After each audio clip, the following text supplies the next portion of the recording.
This is Alan Bush with the Daily Financial Forecast for Thursday, May 2nd. Stock index futures coming under some pressure yesterday. This after Fed Chair Powell in his press conference was quite a bit less dovish than many analysts had anticipated. So that causing some weakness late yesterday.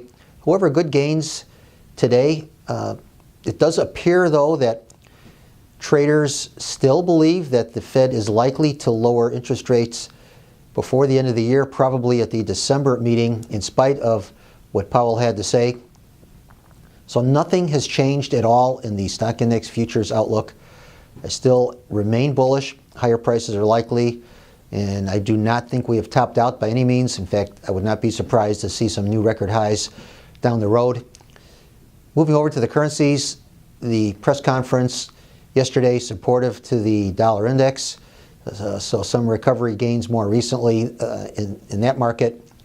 Seeing the pound trading just a little bit lower, this after the Bank of England in its policy meeting voting to keep interest rates unchanged as expected.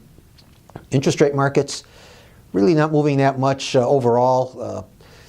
It still appears that with the press conference out of the way now, that I think we can probably see futures maybe drifting a little bit lower near term, but not by any large amount. Also, the probability of a Fed funds rate decline is now at 55%.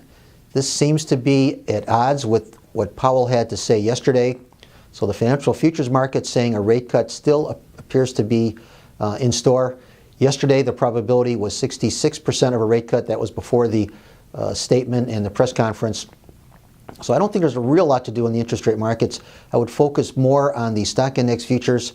Fundamentals seem to be more aligned there to the upside. So any breaks should be used as a buying opportunity across the board in stock index futures. So good trading, everyone.